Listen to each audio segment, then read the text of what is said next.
Hi there. I hope you like this one. It's one I've been wanting to do for a bit now. It's um, it's Goldie Hawn's story, but it leads to many other stories. I hope you like it. Um, she told the story. I'm sure it's on YouTube. I've seen it somewhere. I've read about it. It's quite popular. Uh, and she says the story with such sincerity, it's honest. The story. She says she wouldn't tell the story what I'm about to repeat from her unless it's true. Anyway, but it's brilliant, and I'm going to back it up a little bit, hopefully. Anyway, Whoopi Goldie Hawn, Goldie Hawn, when she was young as a dancer, I think before she went to Hollywood, she was looking at the sky. And anybody who's mad on UFOs or whatever you, oh God, well, we all do, don't we? We all do when we set out. When we know what we always think about, we lost somebody or whatever. We think about something. We look up and we think about it, don't we? Anyway, Goldie Hawn doing the same thing.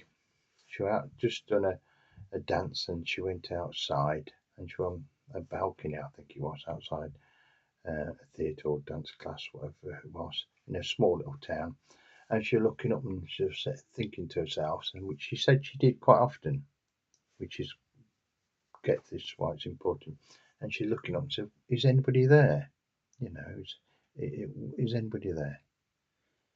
And she was doing this quite often, it sounds of it. And then one particular day, a few days later, she went outside and she noticed as she was getting into the car uh, a small alien being. Uh, with a triangle shaped head and what have you.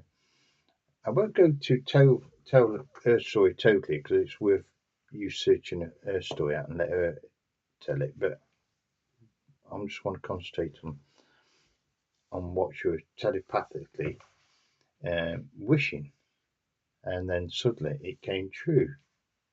A few days later, and she was often doing it. She was in her explanation. Goldie Hawn used to sit up when she went back home to her flat and think, "Oh, what's it all about? What is up there?" And then this particular day, she sort of got answered, and this little small creature with a triangle-shaped head was a small craft appeared, and she it wasn't vivid; it was clear, and she saw it quite some time. And then years later, she described it, even as an had much as she getting on in years, quite clear. And I see no reason why the lady would even think of telling that story because she'd get ridiculed, don't we? We do. I've told many stories and been ridiculed many times, so I know it's like. So it'd be worse if you were famous, a bit much worse. And so, but there lies thing with. I got to go back to when she was looking up into the sky and lying on a bed and think about what's it about, what's it all up there. And I was thinking about Jim Carrey. He did the same. He said before he was famous, he went top of the hillside and he imagined himself being this rich, famous actor. Um, and then he came off the hillside, convinced himself as this rich, famous actor, and then he's got to get this big contract, and suddenly it happened from nowhere. Um, Similar sort of vibes of where I'm getting at now, where Whoopi Goldberg she's asking an element around her, and suddenly it appeared, not discrediting her at all. I think Jenny was there, and just as we know, Jim Carrey got rich and famous and became a great actor. Um, there's a if you get a chance, there's quite a lot of this going on. There's a lady, she passed away about 2010. I can't remember her name, but it's C's defined. I'm crap with names. Um, she's on the YouTube. I've seen her myself, and she wrote books, and she won. Put a lady who's won 1,000 items. She won houses in the entire lot, and she always said she won things. Just as Goldie Hawn and Jim Carrey sort of described that they sat up thinking about it first, really saw it, to watch sincerity of it all. And she said the same thing. Got to be sincere. Got to be as if you've won it. You do the competition, you see it, you feel it, and you collect the competition. You won it. You've got to sort of be in that zone, sort of thing. But it's just that sincerity, if you like. I've known scientists, good ones as well, and mathematicians who's done the same thing. They can't understand things. They go to bed and they wake up, and it's there. Think, well, where's that come from? It's the sense. I think it's um, something's interacting with us somewhere. Um, whether it's a UFO, I can't say. Um, Goldie Hawn saw an alien UFO being. Um, this other lady, I can't remember her name, but she won things. So that's particularly what she wanted to do. And Jim Carrey became a famous actor because that's what he wanted. You see, and makes you think, doesn't it? Are we interacting with something around us, and is it giving us something what we want to see? And there lies a big problem, isn't it? It could be say a problem. No, it's not a problem if you really want to see it and it really is happening. But it was the alien being? Was it an alien being? It seemed like Phoenix Lights. Her husband Kurt Russell. So he was flying down that time, that big triangle thing, all the lights. Some years ago now, I think about 50,000 people saw it, and he was flying it plane and reported to the um, control tower. And some time after, he told his wife, he said, "That's what I saw." When he dropped his son off at this particular airport, and he reported it, and he said to the air controllers, "Can we see it?" This was Kurt Russell. He told this story, by the way, and that was turned out to be those Phoenix lights at the same day or something. But so we know things are there, but are we interacting? Like if somebody sees something, is that person interacting with another person so they see it also? I'm not sure. I don't know.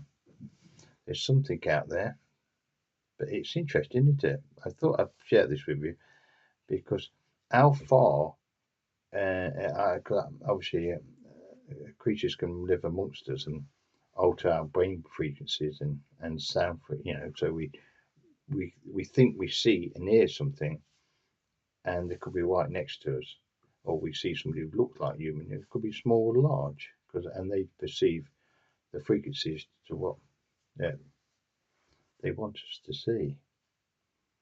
But I'm a big believer in God also, so maybe if we are sincere, um, that we don't need to uh, um, go to church, or we don't need the governments to tell us. Maybe there is an object where we can actually ask for things and it appears. I don't know. Hmm. Just a food for thought, really. If you've got any ideas, please let me know. But it makes you think, doesn't it? Because it's how many times I've read many, many times where someone's been abducted, and then the alien being quite openly said to the abductee, say, "Oh yeah," and when they've actually spoke about what's the proportion and described the proportion system, but really, what on quite a few occasions, they actually said the alien being says to the human abductee, said, "Oh, we think about it first. We think before we go there. We materialize it in his brain, and then we go. Now, I've heard this story, so many cases in abductees, and to me, that's exactly like that lady who won those things, Jim Carrey, Goldie Hawn, and many thousands more. So it's as if there's something around us we can actually interact with by just being sincere and asking. I mean, I've come across people use frequencies and angles and colours and things. I have no ideas, but maybe sincerity is the number one key. I come across this is a personal thing happened to me years ago. I was working on something years ago. I couldn't understand it. I sent it to. I worked names job well after NASA, but I ended up making it much better, and I knew it could get better. And I had big lumps on my hair, and I thought really severe headaches with it, and every I was doing it for ages. It was thousands of hours. And anyway, never watched TV. True story. This is my story, so I know it's totally true because it happened to me. Um, anyway, I couldn't understand what I made, and how it sounded wacky, but I understood what I made, but I didn't understand the full process what I was getting into. I knew it could be better, so but I knew it was good at the time. And I came downstairs at 5 o'clock in the morning, which I never did at that time of day. And we had a TV in one of those cabinet boxes, like, because I'm a bit of a conspiracy theorist. Anyway, we ain't got one now. It's TVs everywhere. But I never watched TV. I've got to tell you, never ever watched TV. Um, it's a no-no. I just don't enjoy it. But this particular time, I went downstairs, opened the cabinet doors, and I put TV on. Never done that in my entire life. And I sat in front of the TV, and then there's one of these Open University courses come on. Mainly, I'm not a big fan of them. They're always a bit ancient and old-fashioned. But the course what came on, it happened to uh, register what I needed to do. It's an old device going back about 2,000 years, but I converted that to the physics element. But without me sitting in front of that TV and that instantly coming on, I went to grabbed it and stood it. Isn't it funny? So yeah, there's something interacts with us. Um, but it is. I call it a God element. I really do. Um, Goldie on no doubt calls that an alien element, and it probably well is as well. And Jim Carrey and that other lady, and but there's thousands of other people. I mean, like say that people who've been abducted say it's they interact through the mind. But how do we honestly know that the people who've been abducted hasn't sort of envisaged it all in their entire selves? We don't, do we? Because if what is up there, if we're wishing for something and it's sincere, maybe they were so sincere about seeing something, it all materialised. Um, I don't particularly think so. I think the abductees actually saw it, and I think Goldie Hawn saw what she did. I think there's something that an alien being can certainly understand that technology and their lives. The problem, if I'm honest, with it, we don't know what we see. But I do. But on a positive note, it's good because why can't we all just sit down? Why can't we all just sit down, turn that blinking TV and radio off, and this YouTube thingy, and just be quiet and just think what we really want, and just materialize it. Anyway, food for thought. If anybody has any luck with that, please let me know. It'd be interesting. Um, if it works on me, I'm floating around in a big expensive yacht. Anyway, thank you. God bless. True story, by the way. Thank you. Bye.